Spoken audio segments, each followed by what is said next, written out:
নম্বর প্রশ্ন ছিল আপনার মালিক কয়জন? আমার আল্লাহ কিন্তু জবাবটা দিয়া দিছে, নবী আপনি বলুন আমি আল্লাহ এক অদ্বিতীয়, আমার মালিক ছাড়া আর কেউ নাই, কেউ নাই, কেউ নাই। আমরা বিশ্বাস করি আমার মালিক ছাড়া আর কেউ নাই। লা ইলাহা ইল্লাল্লাহ, নেই কোনো মাবুদ আল্লাহ ছাড়া। আর সনাতন ধর্মের মাঝে মধ্যে দেখছি তারাও বলে উপর আল্লাহ একজন আছে, কিন্তু আবার 360 মূর্তির গোলামি করে, নিজের হাতে বানাইয়া তাদের কাছে ধন সম্পদ চায়। সরস্বতী মা, আইজন মা, খালি মা, আরো অনেক মা আছে, এক একটার কাছে এক একটা দাবি করে। সব আবার সব কোয়ালিটির না, কোনটা আছে ধন সম্পদের লেগে, কোনটা আছে রোগ বেমারের লেগে, কোনটা আছে বিপদ আপদের লেগে। এরা একটা সেক্টরে একটা মা দিয়া বসায় রাখছে। বাস্তব না বাস্তব? এরা যেমন আল্লাহকে আল্লাহ বলে বিশ্বাস করে, খুব সূক্ষ্ম মাথায় কথাগুলি বোঝার চেষ্টা করেন। এরা কিন্তু আল্লাহকে আল্লাহ বলে বিশ্বাস করে রে, কিন্তু অসুস্থ হইলে তারা মার কাছে ডাক দেয়, এরার বানানো মা। আবার ধন সম্পদের জন্য আরেকটা মারে, আবার বিপদ আপদের সময় আরেক মার কাছে যায়। উপর আল্লাহ একজন আছে বিশ্বাস করে, কিন্তু কোনো কিছু দরকার হলে মার কাছে যায়। কথা বাড়ি দিয়া কইবে? হ্যাঁ, আমি কত বাস্তব না অবাস্তব কইছি। এরা যে মন্দিরে কতগুলো দেবদেবী রাখে, এই দেবদেবীর কাছে গিয়ে তারা কিন্তু তাদের সমস্যাগুলি তাদের কাছে গিয়া বলে, কিন্তু বিশ্বাস করে উপর আল্লাহ একজন। কথা হয় না? উপর একজন আছে তাদের বিশ্বাস, কিন্তু কোনো কিছু দরকার হলে মন্দিরের ভিতরে ঢুইকা মাদের কাছে গিয়া প্রার্থনা করে। আমি তাদের মধ্যে আরেকটা দলের মধ্যে মিল পাইলাম। মাঝে মধ্যে আমাদের দেশে আরেকটা দল আছে, তারা উপরে আল্লাহ আছে বিশ্বাস করে, কিন্তু কোনো কিছু দরকার হলে মাজারে চায়, দরগায় চায়, লেন্টার কাছে চায়, জড়ার কাছে চায়, আয়োজন বাবার কাছে চায়, কীর্তন বাবার কাছে চায়। এই দুইটা গ্রুপ নিয়ে আমি প্রচুর স্টাডি করে দেখলাম যে একেবারে সেম সেম। উপর একজন আছে জানি বিশ্বাস করি, তাহলে কালী মার কাছে চাস কেন, সরস্বতী মার কাছে চাস কেন? এরা হইল আল্লাহর সাথী সঙ্গী, তাদের ইয়াকিনের বিশ্বাস, এই জন্য আমরা তাদেরকে কাফের বলি। কিন্তু আমাদের মধ্যে যে একটা দল আছে আল্লাহরে বিশ্বাস করে ঠিক, কিন্তু ছেলে দরকার হইলে বাবার কাছে যায়, কোনো কিছু চাইতে গেলে লেন্টার কাছে যায়, জনা লেন্টার কাছে যায়। তাহলে এদের মধ্যে আর হাতের মধ্যে বেশ কমরা কোথায়? আমি কোনো বেশ কম পাই না। এই জন্য আল্লাহ বলেন, পয়গম্বর আপনি জানায় দেন, কুল হুয়াল্লাহু আহাদ, নবী আপনি বলুন আমি আল্লাহ এক। আল্লাহ ছাড়া কারো কাছে কি আর চাওয়া যাবে? আমরা আমাদের ঈমানটা হলো খাঁটি এই জন্য যে আমরা বিশ্বাস করি মালিক একজন, আর উনি দেনেওয়ালা। কোনো কিছু চাইতে হলে কার কাছেই চাবো? সন্তান দেওয়ার মালিককে, ব্যবসায় বরকত দেওয়ার মালিককে, বিপদ থেকে বাঁচাইবার মালিককে।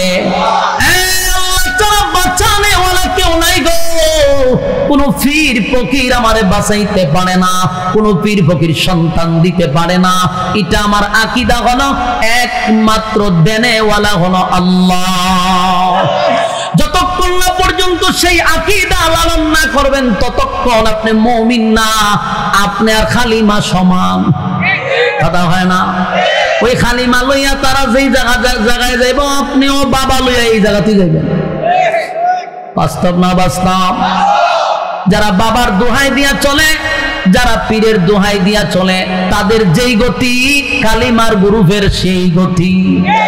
কারণ আল্লাহর কাছে সারা হিন্দুরা চায় কালিমার কাছে, আর আমাদের নামদারি মুসলমানরা আল্লাহ ছাড়া চায় বাবার কাছে। তো বেশ কম কো, এটা মূর্তির কাছে যায়, এটা মানুষের কাছে চায়। বেশ কম তো অতটুকু, এটা মরার কাছে চায় আর এটা জিন্দার কাছে চায়। দুনো গ্রুপ একরকম, কিন্তু মাঝখানটা লেবেল লাগাইছে হে মুসলমান। রমরমার ব্যবসা চলতেছে, বাবার নাম দিয়া দিয়া গরু ছাগলের বিশাল ব্যবসা চলতেছে। আপনারও কবিল্লা তো অনেকটি আছে, অভাব নাই। কতগুলা সাবাবাজ মাঝে মধ্যে ফেসবুকে পাওয়া যায়, খালি বাপের গুণ কীর্তন গাইতে গাইতে ওয়াজ শেষ করে লাগে। এই বাপের নিজের বাপের গফি করতে করতে এর ওয়াজ শেষ। খালি আব্বাইটা আছেন, আব্বাইটা আছেন, আব্বা আব্বা করস না, ওয়াজ কর, আব্বার কথা কইস না। আব্বা এটা আছে না, আব্বা এটা আছে। রাসূলের মুজিজা বাপের উপরে না লাগাই দিছে। আপনার এই এলাকাতে আছে, এই বড়ির সঙ্গে আশেপাশে একটা ভণ্ড আছে, মারা গেছে, এর ফুলা বানাছে অনেকগুলা। এটি ওয়াজ উঠতে খালি আমার বাপ এইটা করছে, আমার বাপ এইটা করছে। একদিন দেখি ওয়াজ করতেছে রাসূলের মুজিজা না বাপের জন্য লাগাই দিছে। চিন্তা করতে, ওই যে এক সাহাবী রাসূলকে বকরি খাওয়াইছিল, সাথে রুটি ছিল, রাসূল বলছিল ডাক নাও, তুমি তুইলো না, খাওয়াইতে থাকো। তো সব সাহাবীরে খাওয়াইও, খাবার রয়েছে। এটা তো রাসূলের জীবনের ইতিহাস থেকে আমরা পাইছি মুজিজা। এই ভণ্ডগুলি নিজের বাপের কেরামতিতে লাগাই দিছে এই ঘটনা। আর 10টা আছে, এটা সবটি এক ধরনের গাঞ্জাখোর। যত আবুল তাবুল আছে আয়া বাপের নামের কিচ্ছা কাহিনী শুরু করে দেয়। আমি আপনাদের কাছে বলি, হিন্দুদের মধ্যে আর এই জড়বাবাদের মধ্যে কোনো বেশ কম নেই। আমরা মিলায় দেখেন না, এরা চায় মূর্তির কাছে, এরা চায় জিন্দা বাবার কাছে। আল্লাহ ছাড়া কারো কাছে চাওয়া যাবে? আল্লাহ ছাড়া কারো কাছে মাথা নত করা যাবে? সেজদা কাউকে দেওয়া যাবে? তাহলে তুইও দেশ, তাহলে তুই আর হিন্দুদের মধ্যে পার্থক্য কোথায়? পার্থক্য একটা, এরা গুরু খায় না, তুই গুরু খাস। বাস্তব না বাস্তব? আল্লাহ বলেন কুল হুয়াল্লাহু আহাদ, নবী আপনি বলুন আমি আল্লাহ একক অদ্বিতীয়, আমার কোনো সাথী নাই, আমার কোনো সঙ্গী নাই, আমার কোনো ইলাহ নাই। এরপর আল্লাহ বলেন আল্লাহুস সামাদ, আমি অমুকাফিক, আমি কারো উপর নির্ভর করি না, আমি কারো উপর ডিপেন্ড করি না। কুল কায়নাত আল্লাহর উপর নির্ভর করে, ঠিক নেই?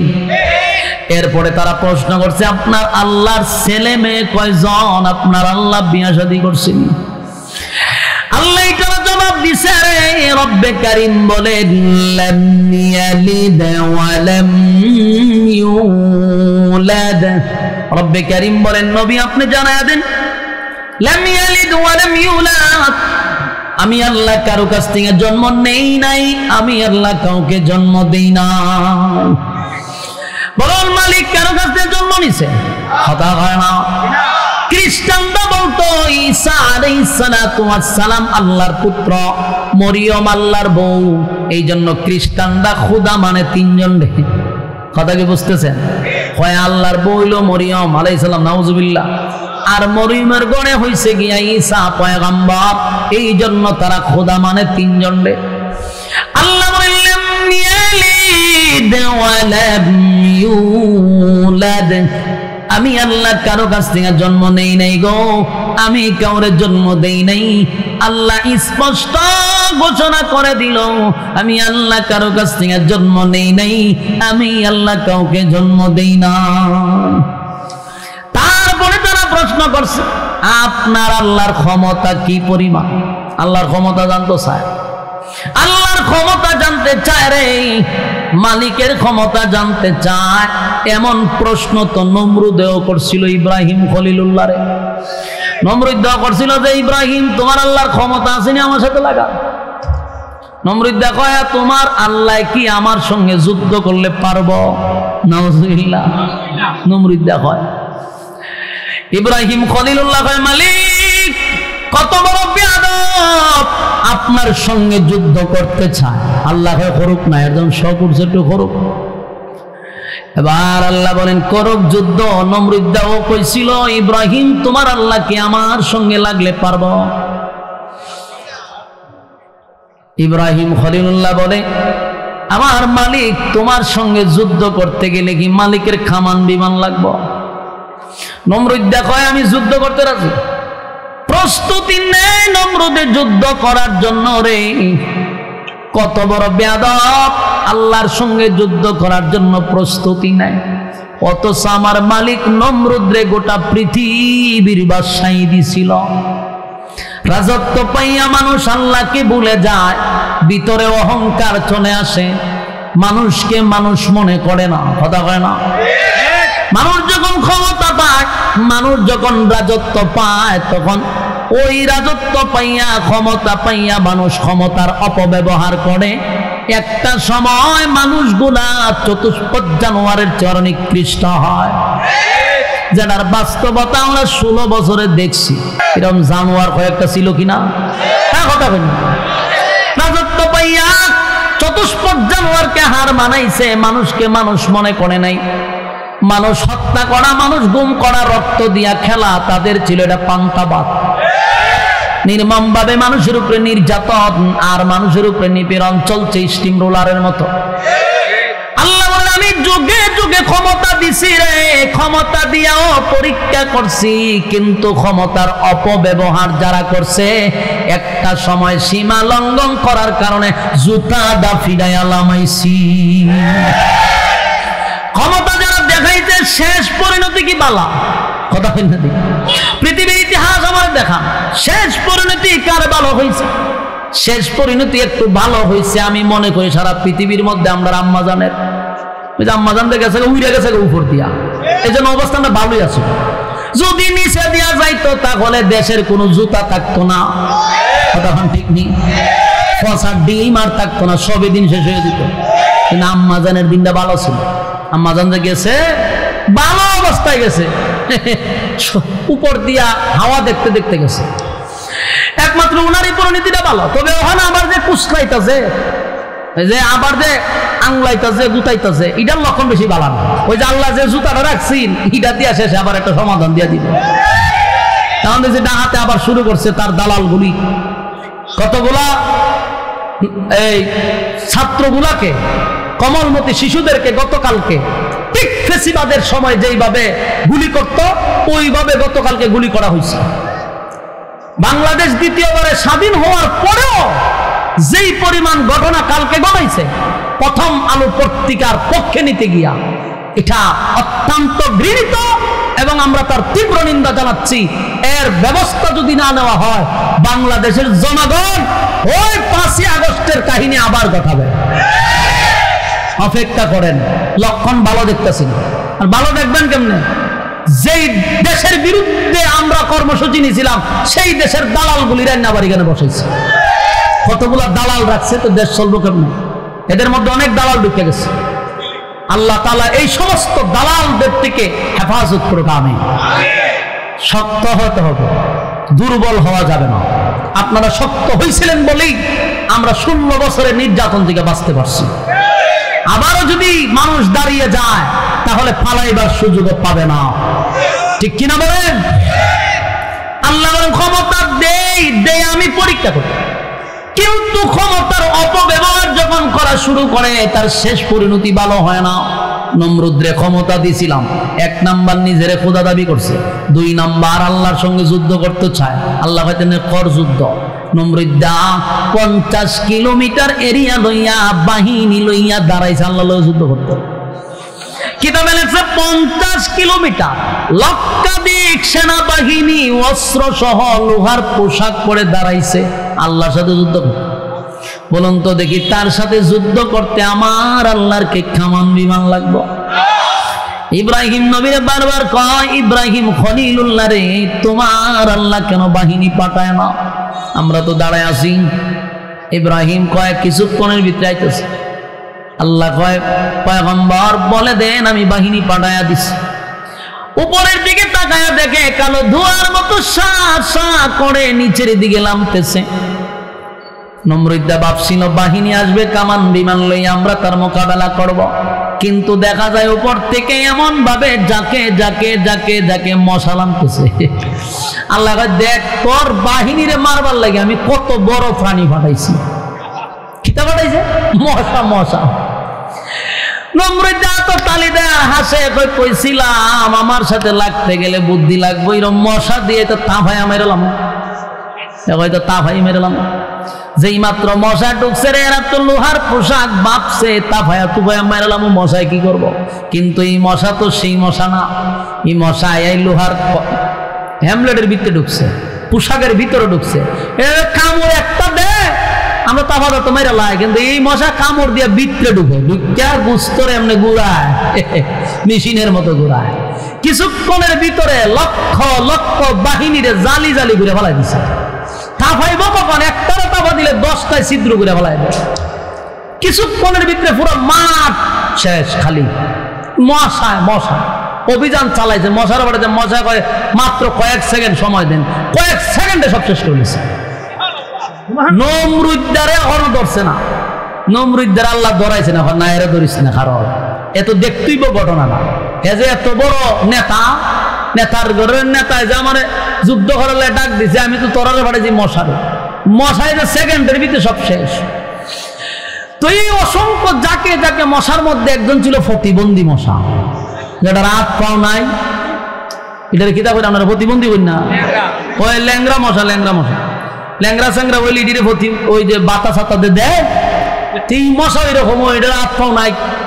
এ মশাই নিচের থেকে আল্লাহ রে কয়, আল্লাহ তা আমার কোন কামে পাঠাইলে, আমার যে 2 পাও নাই, কোন বইয়া এরপরে আমি ইনসুলিন ঢুকামো, আমার 2 পাউডিও নাই, তা আমার কেড়ে পাঠাইছে।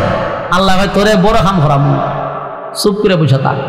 সবটিরে শেষ করার পর আল্লাহ কয়, রে প্রতিবন্ধী হয়ে আস তো যে আসি, যা ওই যে বড়টা রেখে ধর বম্পাস্টিক মার্কা নমৃদ্দারে হয়। আল্লাহ আমার 2 পাও নাই, বলে পাও লাগতো না, পাকাটা দিয়ে খালি এর নাকের কাছে গিয়ে দাঁড়ায় থাক, যখন এর নাক টান দিব নাকের টানের সাথে ভিতরে ঢুকবে, ঢুকাইয়া দিল মশায় নাকের ভিতরে দেখিয়া মগজে বয়ে গেছে, মগজে বৈশা। এবার জিবরাইলে ওই মশার কাছে ফোন দিছে, দোস্ত কি অবস্থা? কয় স্যার আমার তো জায়গা মতো আল্লাহ বসাই দিছে, তো তোমার চাকরি হইলো ওই জায়গা বইয়া কতক্ষণ পরে খালি ইনসুলিন ঢুকাইবা। হ্যাঁ মশাই তো বালা কাম পাইছি, কতক্ষণ পরে যেটা গুতা দেয় দিয়ে আবার ঠান্ডা তুলে, যেই গুতা দেয় নমরুদে 3 ছায়রা ফল দেয় উপরে উঠে। বুঝেননি মগজ কামড় দিলে কিরম লাগবো? 3টা লাভ দিয়ে উপরে উঠে আর মাথার তাপায়, কিন্তু মশার কামড় তো আর ছাড়ে না, লাফাইতে লাফাইতে অস্থির। জিবরাইল কয় ছাড়িস না, আমি কইলে ছাড়িস, যা কিছু দিয়ে আছে সব জিনিস দিয়া বাইরে এলো, কিন্তু ব্যথা ছাড়ে না, যেটা পায় এটা দিয়ে বাইরে। একটা পর্যায়ে জুতা দাম আছে বাড়ি, জিবরাইল করে তাড়াতাড়ি সুই বাইর কর, সুই বাই করছে, ব্যথা ছাড়ছে। নমরুদ চিন্তা করলো সবকিছু দিয়া বাড়ি দিলাম, বেদনা গেল না, কিন্তু জুতাটা বাড়ি দিলাম, মাথার ব্যথা গেল না। এই জুতার মধ্যে কি ওষুধ আছে? জুতাটা লে বই রয়েছে। কতক্ষণ পরে আবার ওখান থেকে ফোন আইছে যে আবার কামড় দো। আবার যখন সুইটা ঢুকাইছে, নমরুদ হাত জুতা আছে, টাস করে বাড়ি মারছে, বাড়ি মারতে ছেড়ে দিছে। এরপরে জিবরাইলে দায়িত্ব দিয়ে গেছে মশারে, যে তোমার চাকরিটা হইলো জুতাটা বাড়ি দিলে ছেড়ে দিবা, আর কতক্ষণ পরে পরে সুই ঢুকাইবা, জুতাটা বাড়ি দিলে ছেড়ে দিবা, না তোমার চাকরিটা। মশা বেচারার ভাও নাই, চিন্তা করছি কেন বইয়া থাকি, মাশাআল্লাহ জায়গা তো বালা খারাপ না। কতক্ষণ পরে পরে একটা কামড় দেয় আর জুতাটা বাইরে, এই চলতেছে। নমরুদ আর কিছু করছে না। তো নমরুদ তো গোটা পৃথিবীর বাদশা ছিল, পার্লামেন্টে বসছে, বিভিন্ন দেশ থেকে লোকেরা আসছে, কথা বলতেছে। হঠাৎ করে দেয় বাদশাহ কতক্ষণ পরে জুতাটা মাথা মাঝে বাড়ি মারে। দেশের মানুষ হায় হায় হায়, এরকম বেজ্জুতার লোকের কাছে আমরা আসলাম, দেশের সারা দেশের বাদশাতে জুতাটা মাথার বাইরে রাখা, কিরম পাগল ছাগলের সাথে নিয়ে আমরা বসে মিটিং করো, মানুষে সিসি দিতে দিতে জায়গা হে করতো, হ্যাঁ তো আছে বিপদ, জুতাটা না বাড়ি দিলে তো খামড় ছাড়ে না, আর মানুষ তারে ঘৃণা দিয়া থুথু দিয়া চলে যায়। কিছুদিন পরে একা একা বাইরিতে বাইরিতে অনেক কষ্ট না, একজন চাকরিতে লোক রাখছে, নিয়োগ দিছে যে আমারে প্রতিদিন জুতাটা বাইরে তুইব, মাসে এত টাকা বেতন। বেজ্জতি আল্লাহ করলে কেমনে করে একটু শুনেন। জুতাটা বাইরিলে বেতন, এক ব্যক্তি হয় যাই হোক বেতন ফায়ার না ফাই, এর দুটো কটা জুতাটা বাড়ি দিতে পারি, বেতনের কি তা দরকার? ঠিক নেই কথা হয় না? ঠিক। আমরা দেশের ওই যে ইয়াসিনের নাম কি তখন মুরগি সুরাজ আছি, শাহরিয়ার কবির, আচ্ছা কোন চান এ যদি একটা চাকরি আমারে দিত, আমি তো বলে বলে আমার বেতনের দরকার নাই বাবা, তোরা উল্টা আরো 10,000 দিব, কিন্তু আমার জুতা একটা বাড়ি বেঁধে, আমি আর জুতা বাড়িলাম না, আমার তুই চাকরিটা পাইলাম না। ঠিক এই লোকে চাকরি পাইয়া গেছে নমরুদ্দার কাছে, নমরুদে চাকরি দেওয়ার পরে হে ডিউটি সকাল বিকাল জুতাটা বাইরে না, কিন্তু প্রথম তো শখে বাড়িছে, পরে তো পড়ছে বিপদ, খানা খাইতে পারে না, ঘুমাইতে পারে না, 24 ঘন্টার মাথার দ্বারা বইতে আমরা জুতাটা বাড়ি পারলে। একটা পর্যায়ে লোকটা শুকায় গেছে, চাকরি ছাড়লেও তার মেরে লিব, আর চাকরি করতে গেল সে এমন মারা যাবে, করছিনি মহামসিবত। শেষে কয় আল্লাহ যা করে, কয় আমি মরতাম আর না হয় হ্যাঁ মরত, চাকরি করলেও মরো, চাকরি ছেড়ে দিলেও মরো। একদিন জুতার বদলায় লইছে বড় একটা মুগুর লইছে, মুগুর লইয়া বয়ে রয়েছে, যেই মাত্র যে বাড়ি দে জুতা তৈয়া মুগুর দা মারছে, জোত কান জুড়ে ফাড়ে, একবারই মারছে, মাইরা মাথা 2 ভাগ করে লিছে। মশা যে আসি, মশা ছায়াদের উপরে ছাদ নাই, এই জায়গায় তো সে থাকতে পারে না। মশা জিবরাইলে ফোন দিয়ে স্যার কি করতাম, কত ডিউটি শেষ, মশা গেছে গা। বলুন তো দেখি নমরুদ আল্লাহ সাইজ করছে কি দিয়া? জুতা দিয়া লাস্টে ফিরাইয়া মারছে, চরম পর্যায়ের বেইজ্জতি করে আল্লাহ দুনিয়া থেকে বিদায় করছেন। শুনেন স্পষ্ট কথা, আল্লাহ বলেন পরকালে তো শাস্তি দেওয়া হয় যারা জুলুম করে, যারা অপকর্ম করে দুনিয়াতে, যারা আল্লাহর হুকুম লঙ্ঘন করে, পরকালে তো শাস্তি আছেই। কিন্তু দুনিয়াতে ততক্ষণ পর্যন্ত তার মৃত্যু হবে না যতক্ষণ চরম পর্যায়ের বেইজ্জতি সে দুনিয়াতে না হবে। সবার ক্ষেত্রে আল্লাহ বেইজ্জতি করবে, তারপরে আপনাকে দুনিয়াতে নিবে। কথা বুঝতেছেন না? তো নমরুদ এই কথা বলছিল বহু আগে যে তোমার আল্লাহ শক্তি কি পরিমাণ। ঠিক একই প্রশ্ন করছে মক্কার মূর্তি পূজারীরা, তো তোমার আল্লাহ শক্তি কি পরিমাণ? আল্লাহ এটার জবাব দিছে ওয়ালাম ইয়াকুল লাহু কুফুয়ান আহাদ। আল্লাহ বলেন ওয়ালাম ইয়াকুল লাহু কুফুয়ান আহাদ, আমার সমকক্ষ কেউ নাই, আমার সমতুল্য কেউ নেই। তাহলে তারা যেই প্রশ্নগুলো করছিল সূরা ইখলাস দিয়ে আল্লাহ সবগুলি প্রশ্নের জবাব কিন্তু একে একে সব দিয়া দিল। প্রথম প্রশ্ন হলো আপনার আল্লাহ কয়জন? রব্বে কারীম বলেন কুল হুয়াল্লাহু আহাদ। নবী আপনি বলুন আমি আল্লাহ একক, আল্লাহুস সামাদ, আমি অমুকাফিকি, আল্লাহুস সামাদ লাম ইয়ালিদ ওয়া লাম ইউলাদ, আমি আল্লাহ কারো কাছ থেকে জন্ম নেই নাই, আমি আল্লাহ কাউকে জন্ম দেই নাই। ওয়া লাম ইয়াকুল লাহু কুফুয়ান আহাদ। রব্বে কারীম বলেন আমার সমতুল্য কেউ নাই। তাহলে এই বেঈমানগুলি নবীরে প্রশ্ন করলো, আল্লাহ রাব্বুল আলামিন সূরা ইখলাস নাজিল করে আল্লাহর সব পরিচয় সূরা ইখলাসের ভিতরে দিয়া দিয়েছে। সুবহানাল্লাহ। এজন্য সূরা ইখলাসকে বলা হয় শানে এলাহি, আল্লাহর শান মান মর্যাদা সম্পর্কে একটা সূরা। এই যুবক ভাই, এই সূরার একটা ফজিলত, এই সূরাটা যদিও ছোট কিন্তু এর ফজিলত বড় মারাত্মক। আমরা যদিও দেখছি সূরাটা খুব ছোট কিন্তু এর আলোচনা ব্যাপক, এবং এটার যে কি ফজিলত আমি আপনাদেরকে সংক্ষেপে বলি। কয়টা ভাগে ভাগ করছিলাম? প্রথম হইল নাজিলের কারণ, শুনছেন, সংক্ষেপে সংক্ষেপে বলছি কারণ অনেক সময় লাগে এই আলোচনা করতে, তো সংক্ষেপে বলছি কেন নাজিল হইল। এরপর আপনাদেরকে সরল তর্জমাটা শুনাইলাম। এখন আসুন এর ফজিলতটা কি জানা দরকার আছে নি? সূরার ফজিলতটা শুনেন। এই সূরাকে বলা হয় তাদিলু সূরাতুল ইখলাস সুলুসুল কোরআন। এই সূরাকে বলা হয় কোরআনের 3 ভাগের 1 ভাগ। আপনারা লাগা সুবহানাল্লাহ জানি তিনি কন্নাকা সূরা ইখলাসকে কোরআনের কয় ভাগের 1 ভাগ? তার মানে বুঝছেন, একবার বললে 10 পারার সওয়াব, 2 বার পড়লে 20 পারার সওয়াব, 3 বার বললে 1 খতম। সুবহানাল্লাহ সুবহানাল্লাহ। তাহলে সূরাটা যদিও ছোট তার ফজিলত আকাশচুম্বী। সুবহানাল্লাহ। আল্লাহর নবী বলেন কোন বান্দা বান্দি যদি প্রতিদিন 3 বার সূরা ইখলাস পড়ে তার আমলনামার মধ্যে একটা খতমের সওয়াব আল্লাহ লিখে দিবে। যুবক বান্দারে এই সূরা এত দামি, শুধু দামি এটা নয়, এই সূরাটা আমাদের জন্য একটা রহমত, আমাদের জন্য একটা রহমত। আমি মনে করি এই সূরাটা আল্লাহ আমাদেরকে মায়া করে মহব্বত করে নাজিল করছে। যদি এই সূরা নাজিল না হতো রে, তাহলে দেখেন তো একটু চিন্তা করে, কোরআন কিন্তু আমাদের জন্য একটা নিয়ামত, কোরআন আমাদের জন্য নিয়ামত। এই গ্রন্থটা গোটা জাতির জন্য একটা নিয়ামত, কিন্তু এখানে অনেক মানুষ বসা, এই গ্রামে অনেক মানুষ আছে, আমি যদি ভুল না কই তাহলে এখানে অনেক লোক আছে যারা সূরা ফাতিহা থেকে সূরা নাস পর্যন্ত পড়ে পড়ে দেখে দেখে কেউ খতম করছে না, এমন লোক অনেকেই আছে। অনেকে আছে কোরআন খতম করে নাই, কোরআন দেখে দেখে পড়ে পড়ে কেউ খতম করে নাই, এমন লোক আছে যে মরার আগে আর খতম করবে না, কারণ ভারী তো না, কোরআন দেখে পড়তে পারে না। আর যদিও কিছু খতম করে এগুলা যদি পড়া শুনে তো শয়তান তো দূর মারে। কেমন কোয়ালিটির পড়া এটা আমরা সামনে বললাম, আমরা মনে হয় যে কোরআনের 2 বেগে দিতাম না, হয় যে গ্রাম্য যে পড়া পড়ে, অক্ষরের উচ্চারণ নাই, লম্বা বাড়ি নাই, তাজবিদ তো নাই, অর্থ যে ফাল দেয়া কই যাইতেছে খবরই নাই। কিন্তু আমরার কাছে হুজুর এক খতম হয়েছে বসকায় দিয়ে কিতাবে পড়ছে, এটা একজন আলেমের কাছে গেলে বোঝা যায় কি কোরআনই পড়ছে না অন্য কোনো গ্রন্থ পড়ছে, আল্লাহ ভালো জানে।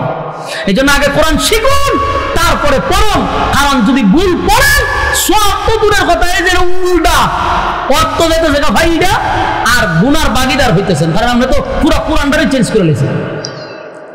এমন কিছু পড়া পড়ে এতে তো করতে শিখছে আল্লাহ বলা যায়। এই জন্য আগে কোরআন শিখুন। নামাজ ভঙ্গের কারণ কয়টা? 19টা। বলুন নামাজ ভঙ্গের কারণ কয়টা? 19টা কারণের মধ্যে সর্বপ্রথম কারণ হলো নামাজে অশুদ্ধ পড়া। কথা বলেন, নামাজে অশুদ্ধ পড়া। এই নামাজে অশুদ্ধ পড়াটা হলো একটু পরে চাচা একটু পরে কথা বলেন। নামাজে অশুদ্ধ পড়া হলো তার প্রথম কারণ। আমি যদি অনেককেই বলি সূরা ফাতিহা তো দূরের কথা, বিসমিল্লাহটাও শুদ্ধ করে পড়তে পারবে না, তাহলে আপনি প্রথম তো নামাজে খারাইছেন, এই হলে নামাজ শেষ। বাকি 18টা বাদ দেন না, নামাজ ভঙ্গের কারণ 19টার মধ্যে প্রথমটা তো শেষ। এই জন্য আপনাকে শুদ্ধ করে কোরআন শিখতে হবে, ঠিক কিনা বলেন? বেশি দরকার নাই তো ভাই, 4টা সূরা শিখেন, মরার আগে আর সূরা লাগবে না, 4টা সূরাই শিখেন, কিন্তু এই 4টা সূরাই যেন শুদ্ধ হয়, সহিভাবে হয়। আপনার এতটুকু মেহনত যদি না করতে পারেন, চিরস্থায়ী জান্নাতে আশা কেমনে করেন আপনি? হ্যাঁ, চিরস্থায়ী জান্নাতে আশা করেন কেন? আল্লাহ বলেন, পয়গম্বর বলেন, কোন বান্দা বান্দি যদি 3বার পড়ে 3বার একটা খতমের সওয়াব আমলনামায় দেওয়া হবে। এই সূরাটা যদি নাজিল না হতো, বহু মানুষ হাসরের মাঠে ওইটা দাঁড়াইলে পড়ে আমলনামা চেক করে দেখতো একটা কোরআনের খতমও নাই। কথা কোন ঠিক? হাসরের মাঠে সমস্ত আমলনামা দেখার পরে দেখবে, হায় রে এই বান্দার আমলনামায় একটা কোরআনের খতম নাই। আমি আল্লাহ না তোদের জন্য কোরআন নিয়ামত স্বরূপ পাঠাইছিলাম, কেন রে বান্দা একটা খতমও কি করতে পারলি না? আমি আল্লাহ এত বড় নিয়ামত দিলাম, কিন্তু আমার প্রতি আপনার প্রতি আল্লাহর কত মায়া, কত মহব্বত আর ভালোবাসা। সূরা ইখলাসকে ঘোষণা করে দিলাম, যদি কেউ 3বার পড়ে সহি শুদ্ধ ভাবে, আল্লাহ বলেন আমি ওয়াদা দিলাম তার আমলনামায় আমি একটা খতমের সওয়াব দিয়া দিব। সুবহান।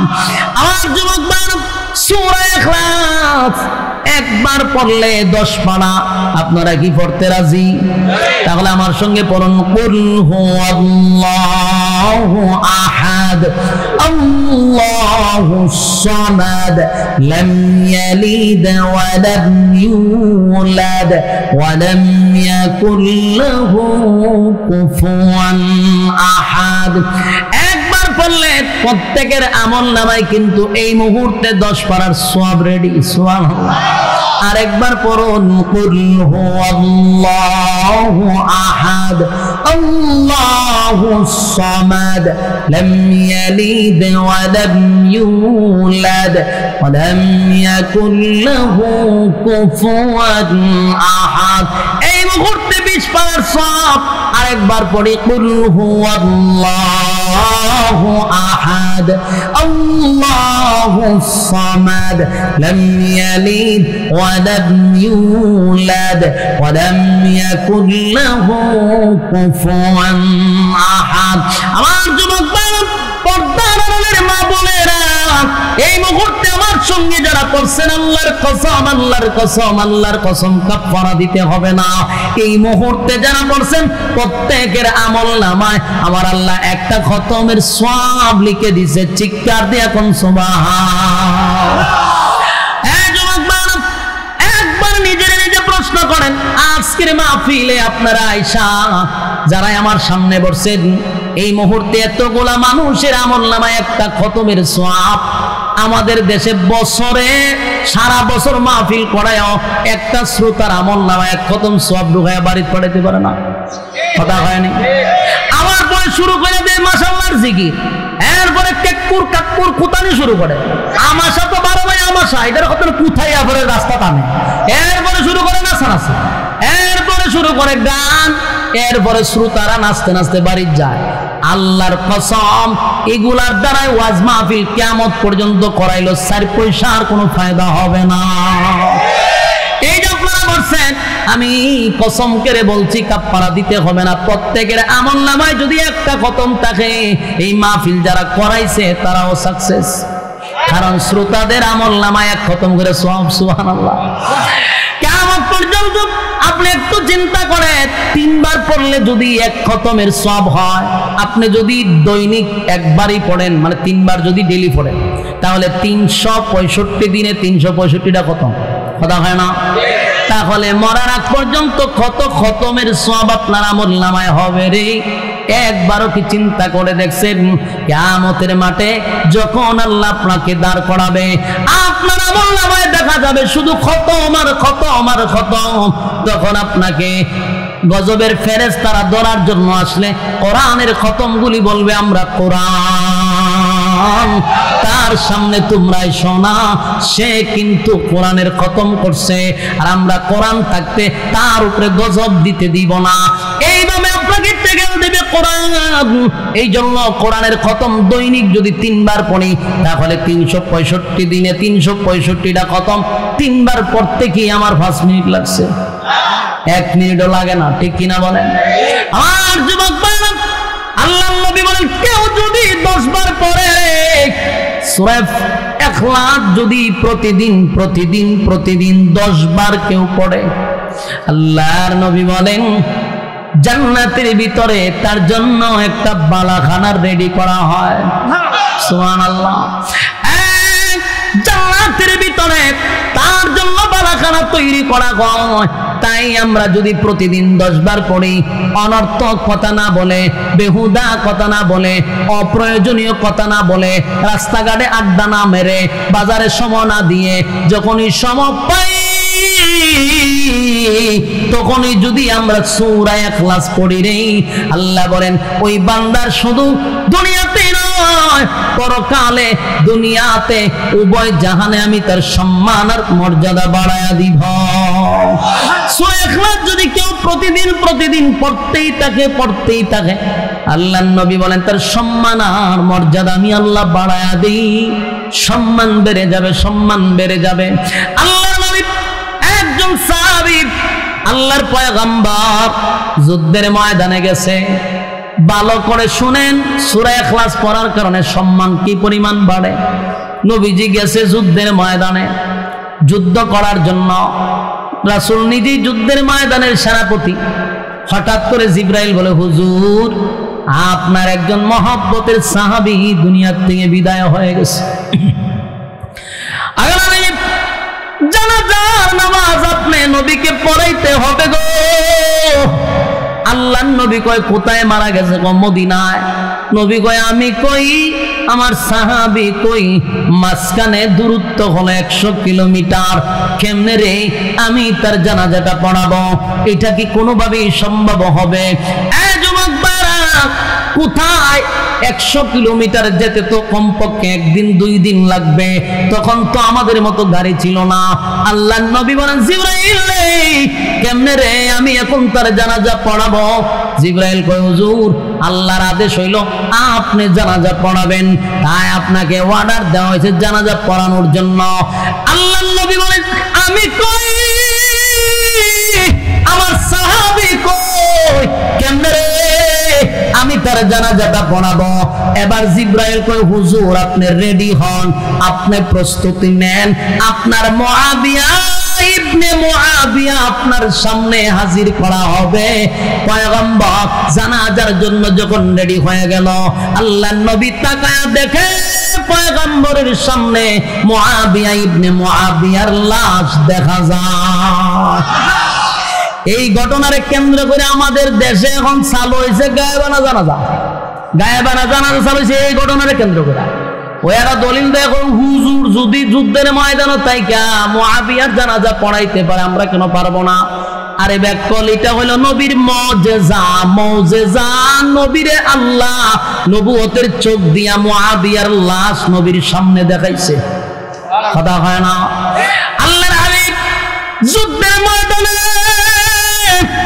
মুআবিয়া ইবনে মুআবিয়ার লাশ নবীর সামনে রাখা হইল। পয়গম্বর সেদিন দাঁড়াইয়া মুআবিয়ার জানাজা পড়াইতে লাগলো। যেই মাত্র জানাজা পড়ানো শেষ, পয়গম্বর তাকায়া দেখে আকাশটা মেঘাচ্ছন্ন হয়ে গেছে, চতুর্দিকটা অন্ধকার হয়ে গেছে। আল্লাহর নবী বলে, জিবরাইল জানাজার আগেও দেখলাম দেখলাম প্রচন্ড রুদ্র, হঠাৎ করে কেন রে এমনটা হয়ে গেল, মেঘাচ্ছন্ন কেন হয়ে গেল, চতুর্দিকটা অন্ধকার কেন হয়ে গেল? জিবরাইল কয় হুজুর মেঘাচ্ছন্ন হয় নাই, চতুর্দিকটা অন্ধকার হয় নাই, আপনার মুআবিয়া ইবনে মুআবিয়ার জানাজার মধ্যে এই পরিমাণ ফেরেশতা আসছে গো নবী, এই পরিমাণ ফেরেশতা আসছে, ফেরেশতাদের কারণে সূর্যের আলো চিৎকার দিয়া কোন সুবহান। আল্লাহর নবী আশ্চর্য হয়ে গেল, আমার মুআবিয়া ইবনে মুআবিয়া কি এমন আমল করলো রে, যে আমলের কারণে আল্লাহ তার সম্মান আর মর্যাদা এতটুক বাড়ায়া দিল? কেন রে এত সম্মান আর মর্যাদা আমার মুআবিয়ার বেড়ে গেল? পয়গম্বর যুদ্ধ শেষ করে বাড়ির দিকে যখন রওনা দিল, সর্বপ্রথম মুআবিয়ার বাড়িতে নবী গেলেন, গিয়া তার আত্মীয় স্বজনদের জিজ্ঞাসা করলেন, মুআবিয়ার আমল জানতে চাই। বলে হুজুর আমল তো আমরা যা করি তাই করে, কিন্তু একটা আমল তার ব্যতিক্রম ছিল, সেটা হলো অপচয় করতেন না সময়, যখনই সুযোগ পাইতেন আমরা তাকায় দেখতাম তার জবান লড়ত, সব সময় সূরা ইখলাসটা পড়তে থাকত, হাঁটতে পড়ত, বসতে পড়ত, ঘুমানোর আগে সূরা ইখলাস পড়ত, উনি সময় পাইলে সূরা ইখলাস পড়ত। আর আল্লাহর নবী চোখ দিয়া পানি ছাড়ার কয়, আমার মুআবিয়া ইবনে মুআবিয়া এই সূরা ইখলাস পড়ে পড়ে এত সম্মান আর মর্যাদা অর্জন করছে, যার জানা যায় লক্ষাধিক ফেরেশতারা উপস্থিত। সুবহানাল্লাহ। আমার যুবক ভাইরা, আপনাদের কাছে আমার একটা আবদার হলো, বেশি সময় তো লাগে না, আমরা যদি দৈনিক 3 বার পড়ি একটা খতমের সওয়াব তো পাইতে পারি। কথা হয় না? আমরা কি পড়বো ইনশাআল্লাহ? কথা হয় না দি? এই যুবক ভাই, শেষ কথা হলো, এই সূরা ইখলাস নাজিল করছিল মক্কা নগরীতে কিছু বিতর্কিত প্রশ্নের জবাবে। আমি আপনাদেরকে সেই বিষয়টাও বলছি। 2 নাম্বার কথা হলো, সূরার নাম ইখলাস, তার মানে খাঁটি। এই খাঁটিটা দিয়া কি বুঝাইল? আমাদের আল্লাহ বলা আর বিধর্মীদের আল্লাহ বলার মধ্যে বেশ কম আছে না নাই? এই সূরার মেইন কারণ হলো, আল্লাহ স্পষ্ট জানায়া দিয়েছে শুরুতেই, আপনি বলে দিন আমি আল্লাহ একক অদ্বিতীয়, তার মানে আল্লাহ ছাড়া কোনো মাবুদ নাই, কোনো ইলাহ নাই। নবীর কাছে আল্লাহ বার্তা পৌঁছায়া দিয়া জানায়া দিল, কোনো কিছু চাইতে হলে কার কাছে, কোনো কিছু পাইতে হলে কার কাছে? আল্লাহ ছাড়া কারো কাছে চাওয়া যাবে না, আল্লাহ ছাড়া কারো কাছে মাথাটা অনত করা যাবে না, ঠিক কি না? কথা বল না। শিরিক করো না, বেদাত করো না, আল্লাহ ছাড়া কারো কাছে মাথা নত করো না, আল্লাহ ছাড়া কারো কাছে মাথা নত করো না, শিরিক করো না, বেদাত করো না, আল্লাহ ছাড়া কারো কাছে মাথা নত করো না, ঠিক নেই? পীরের পূজা, ঘরের পূজা ইসলামেতে নাই, তবু মানুষ আল্লাহ ছাড়া মাথা যেন আয়। পীরের পূজা, ঘরের পূজা ইসলামেতে নাই, তবু মানুষ আল্লাহ ছাড়া মাথা যেন আয়। কোরআন শিখো, হাদিস মানো, তার প্রতীক যেও না। কোরআন শিখো, হাদিস মানো, তার প্রতীক যেও না। শিরিক করো না, বেদাত করো না, আল্লাহ ছাড়া কারো কাছে মাথা নত করো না, আল্লাহ ছাড়া কারো কাছে মাথা নত করো না, ঠিক কি না? এই তরিকা সেই তরিকা, অভাবে কিছু নেই, রাসূল ছাড়া আর তরিকা মুক্তির উপায় নাই, ঠিক না? এই তরিকা সেই তরিকা, অভাবে কিছু নাই, রাসূল ছাড়া আর তরিকা মুক্তির উপায় নাই। কোরআন শিখো, হাদিস পড়ো, তার ওদিক যেও না। শিরিক করো না, বেদাত করো না, আল্লাহ ছাড়া কারো কাছে মাথা নত করো না। শিরিক করো না, বেদাত করো না, আল্লাহ ছাড়া কারো কাছে মাথা নত করো না। রাজি আছেন ইনশাআল্লাহ? কারা কারা শিরিক মুক্ত থাকতে দেখতে চায় হাত তুলে দেখায় দে লিল্লাহে তাকবীর লিল্লাহে তাকবীর। হাত তুলে বলেন কমপক্ষে আমরা সূরা ইখলাস প্রতিদিন কয়বার? কমপক্ষে 3 বার পড়ব, 1 খতম সওয়াব প্রতিদিন অর্জন করব ইনশাআল্লাহ। আল্লাহ সবাইকে আমল করার মানার তৌফিক দান করুক, সকলে বলে আমিন। বললে বলা শুনলে বলা উভয়কে যেন সহিভাবে আমল করার তৌফিক দান করে আমিন। আসসালামু আলাইকুম ওয়া রাহমাতুল্লাহি ওয়া বারাকাতুহু। একটা গুলো গাইছেন স্মরণ নেই, বহুত আগে। সময়টুকু নষ্ট করতেছি, মেহেরবানি করে প্যান্ডেলে চলে আসি। প্যান্ডেলের ভিতরে আমরা বসে যাই, রাত দিন অক্লান্ত পরিশ্রম করে আয়োজন করছে আপনাদেরকে দিনই কিছু কথা শোনানোর উদ্দেশ্যে। মেলায় আর খেলায় আপনাদের সময় প্রতিদিনের মতোই যদি পার করতে হয়, তাহলে এই মাহফিল এত কষ্ট করে করার মানেটা কি? আড্ডাতে তো প্রতিদিন সময় নষ্ট হচ্ছে, গল্পতেও প্রতিদিন একটা রুটিন যে আমাদের আড্ডা মারতে হবে, সময় অপচয় করতে হবে, এটা তো করতেই আছে। তো বছরে একবারও কি আপনার মন চায় না যে দিনই কোনো মজলিসে একটু বসে কিছু নসিহা শুনি? এমন মন মানসিকতা তৈরি করার দরকার। তো আলহামদুলিল্লাহ যারাই বসছেন, আমি মনে করি যারা মেলাতে আছে আর যারা এখানে আছে, 2 দলের মধ্যে পার্থক্য আছে না নাই? মেলাতে ওখানে মেলায় সময় যারা বেশি দেয়, এদের মেলামেশাটা হয় শয়তানের সাথে। সবচেয়ে নিকৃষ্ট একটা জায়গা হলো বাজার, মেলা সবচেয়ে নিকৃষ্ট জায়গা। আর ওই জায়গাতে ভালো মানুষ বেশি সময় থাকার কথা না। আর সবচেয়ে দামি জায়গা হলো যেখানে কোরআনের কথা হয়, তাহলে এখানে কম মানুষ থাকারই কথা, কারণ দামি মানুষ সংখ্যায় খুব কম, শয়তানের গ্রুপ সংখ্যায় অনেক বড়। আপনার কাছে কথাটা বাস্তব হোক আর অবাস্তবই হোক, আমি যেটা বলছি এটাই সঠিক। এতে আপনারা ঠিক কইলেও ঠিক, না কইলেও ঠিক। কারণ মেলাতে থাকে বেশিরভাগ শয়তানের গ্রুপে যারা আছে, এরা বেশিরভাগ মেলাতে থাকে। সবচেয়ে নিকৃষ্ট জায়গা আর সবচেয়ে দামি জায়গা হলো যেখানে দ্বীনি কথা হয়। এই জন্য আপনারা আমি আপনাদের সামনে কিছু সময় কথা বলবো, আল্লাহ রাব্বুল আলামিন যেন তৌফিক দান করে। আমরা কথা না বলি, যারাই বলছি অন্ততপক্ষে কথাটি না বলি। আপনাদের এই মাহফিল বাদ মাগরিব ধরার জন্য 1টার সময় রওনা দিয়া এখন আসছি। এর ভিতরে নামাজ ছাড়া 1 সেকেন্ডও কোথাও গাড়ি দাঁড় করাই নাই, 1 কাপ চাও খাইতে পারিনি, এতটুকু দ্রুত আসতে হয়েছে। এই প্রোগ্রামটাও আমার রাখার কথা না। এটা যে আপনাদের এখানে সাইফুল আছে মনে একজন, সৌদিতে থাকে। তো আমি উমরাতে গেলে তার হোটেলে ওইখানে সময় টময় দেই, ওই সুবাদে জোর করে প্রোগ্রামটা নিচ্ছে। তো এই কারণে আপনাদের এখানে আসা।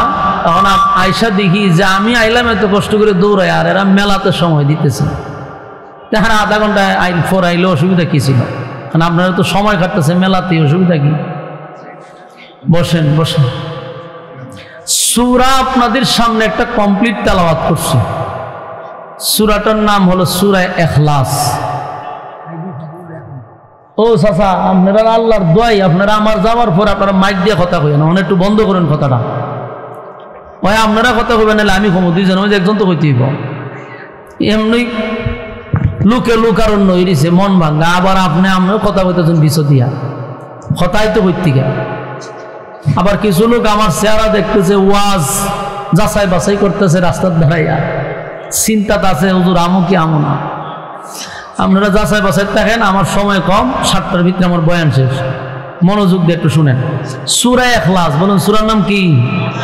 ইখলাস শব্দের অর্থ কি? খাঁটি। বলুন ইখলাস শব্দের অর্থ খাঁটি।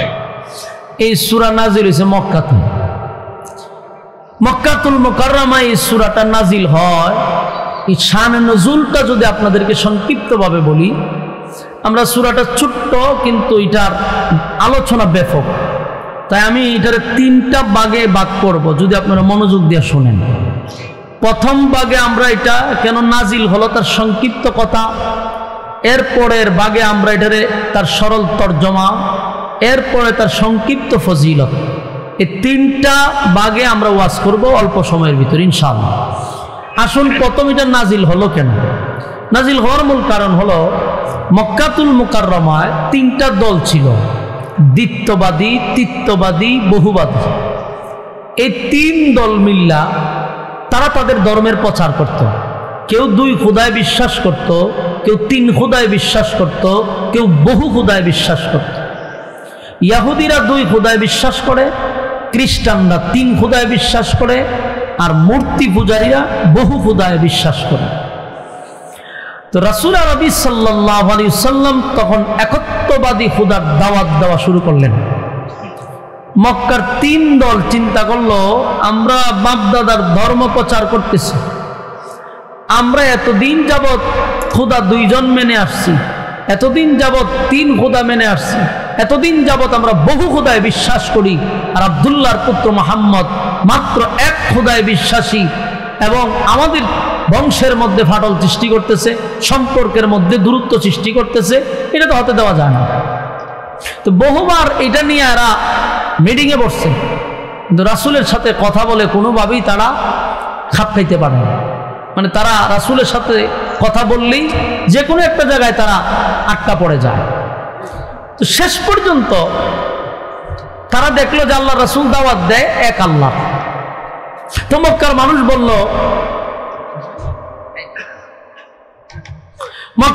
বলল, যে আমরা তো আল্লাহকে আল্লাহ বলেই ডাকি, আমরাও আল্লাহকে আল্লাহ বলেই ডাকি, তো এখানে আপনি আল্লাহকে আল্লাহ বলেই দাওয়াত দিতেছেন, আপনারা আমাদের মধ্যে তো একটা ভালো একটা সুসম্পর্ক আছে, আপনি আল্লাহকে আল্লাহ বলেন, আমিও আল্লাহকে আল্লাহ বলি, তো মাঝখানে নতুন ধর্ম কেন?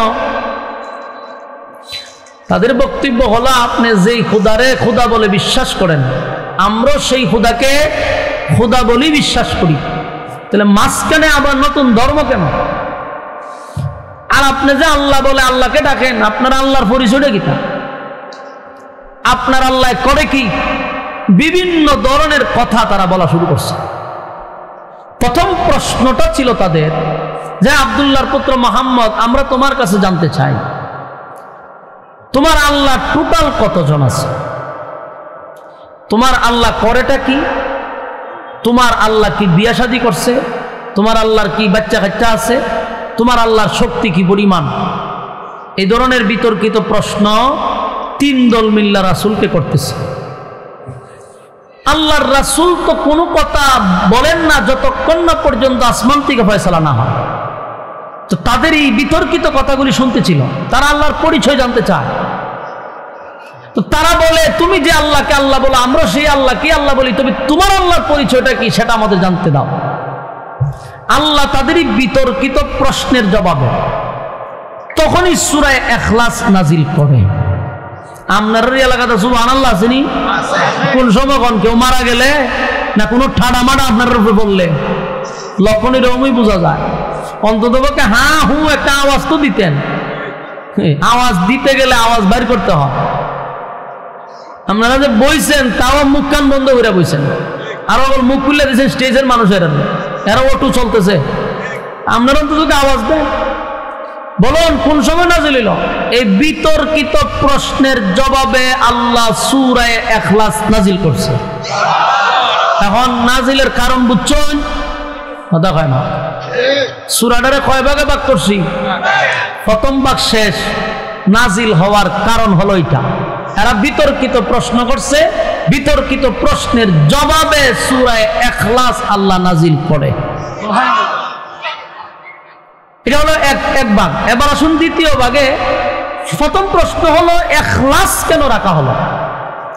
সূরার ভিতরে ইখলাস শব্দটা নাই, কিন্তু নামকরণ করা হয়েছে ইখলাস বলে। আর ইখলাস শব্দের অর্থ হলো খাঁটি। এই খাঁটি কেন রাখা হইল? এর একটা কারণ।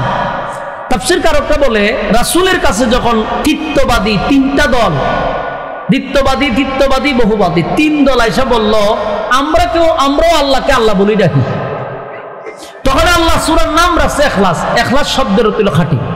আল্লাহ এটাই বুঝাইতে চাচ্ছে, তাদের আল্লাহ বলা আর মুমিনের আল্লাহ বলার মধ্যে বেশ কম আছে। সাউন্ড আর টু ডান, আর টু ডান, জোরা তালে লে আইছেন, আর টু ডান, বাহিরের আওয়াজ ক্লিয়ার কম, ক্লিয়ার বাড়ান, এই আর টু ডান। হ্যাঁ বলুন, আমাদের আল্লাহ বলা আর মূর্তি পূজারীদের আল্লাহ বলা কি সমান? আমাদের আল্লাহ বলা, ইহুদিদের আল্লাহ বলা, আমাদের আল্লাহ বলার খ্রিস্টানদের আল্লাহ বলা কি সমান? এজন্য আল্লাহ বলেন, সূরার নাম রাখছি ইখলাস, শব্দের অর্থ হলো খাঁটি। মুমিনের আল্লাহ বলাটার মধ্যে কোনো ভেজাল নেই। আর মূর্তি পূজারীদের আল্লাহ বলার মধ্যে ভেজাল আছে না নাই? আপনি একজন হিন্দুরে জিগায়েন, সে বলবে উপর আল্লাহ বালা জানে, তার মানে উপর আল্লাহ যে একজন আছে এটা জানে, কথা কেন? তো উপর আল্লাহকে যদি তুই আল্লাহ বলেই ডাকস, তাহলে তোর লক্ষ্মী মারে কোন কারণে রাখছস? এরার দাবি হলো লক্ষ্মী মা লক্ষ্মী দেয়, ধন সম্পদ দেয় লক্ষ্মী মা, সরস্বতী মা, কালী মা, আরো অনেক মা আছে তাদের, প্রায় 360টা দেবদেবী আছে। এই দেবদেবী গুলারও তারা খুদাই মানে, আসল উপরল্লারে বড় খুদা আর বাকি গুলারে সাথী সঙ্গী হিসাবে মানে। বলুন তো দেখি, তাদের খুদা বিশ্বাস করা আর আমাদের খুদা বিশ্বাস করা কি সমান? এই জন্য আল্লাহ সূরার নাম রাখছে কি? ইখলাস, মানে খাঁটি। আমাদের আল্লাহ বিশ্বাস করা, তার মধ্যে কোনো ভেজাল নাই। আমাদের বক্তব্য হলো আমাদের মালিক একজন, আর কোনো শরীক নাই, তার কোনো ইলাহ নাই। আর অন্যান্য ধর্মেরা তারা বিশ্বাস হলো একজন উপরে আছে ঠিক, কিন্তু তার সাথী সঙ্গীরাও আছে। কথা বুঝতেছেন? এই সাথী সঙ্গীরাও আছে, এটাও তারা বিশ্বাস করে। এই জন্য আল্লাহ সূরা ইখলাস নাজিল করে জানায়া দেয়, কুল হুয়াল্লাহু আহাদ আল্লাহুস সামাদ লাম ইয়ালিদ ওয়া লাম ইউলাদ ওয়া লাম ইয়াকুল লাহু কুফুয়ান আহাদ। আল্লাহ রাব্বুল আলামিন বলেন, 3 প্রশ্ন যখন রাসূলের কাছে প্রথম প্রশ্ন করছিল, আপনার আল্লাহ কয়জন? এরপরে বলছে আপনার আল্লাহ কি করে, আপনার আল্লাহর কাজ কি? তারপরে বলে আপনার আল্লাহর কি বাচ্চা কাচ্চা আসেনি? এরপরে আল্লাহর তারা প্রশ্ন করে আপনার আল্লাহর ক্ষমতা কি? এই প্রশ্নগুলির জবাব দিতে গিয়া সূরা ইখলাস আল্লাহ নাজিল করে জানায়া দেয়, কুল হুয়াল্লাহু আহাদ, নবী আপনি বলুন আমি আল্লাহ একক। কোন আল্লাহ কয়জন? আল্লাহ বলেন কুল হুয়াল্লাহু আহাদ, নবী আপনি বলুন আমি আল্লাহ একক, আমার কোনো ইলাহ নাই, আমার কোনো শরীক নাই, আমার কোনো সাথী সঙ্গী নাই। কথা হয় না? হ্যাঁ বলুন, মালিক কয়জন? আরো জোরে। আমাদের ইখলাস, আমাদের বিশ্বাস, আমাদের আকীদা হলো আমার মালিক একজন, উনি সর্বশক্তিমান, উনি সর্বশ্রেষ্ঠ, ওনার পরে কোনো মালিক নাই, কোনো ইলাহ নাই, সাথী নাই, সঙ্গী নাই। এই কথাটাই আল্লাহ বলেন, নবী বলুন কুল হুয়াল্লাহু আহাদ, আপনি বলুন আমি আল্লাহ একক অদ্বিতীয়, আমার কোনো সাথী নেই, আমার কোনো সঙ্গী নেই, আমার কোনো ইলাহ নাই।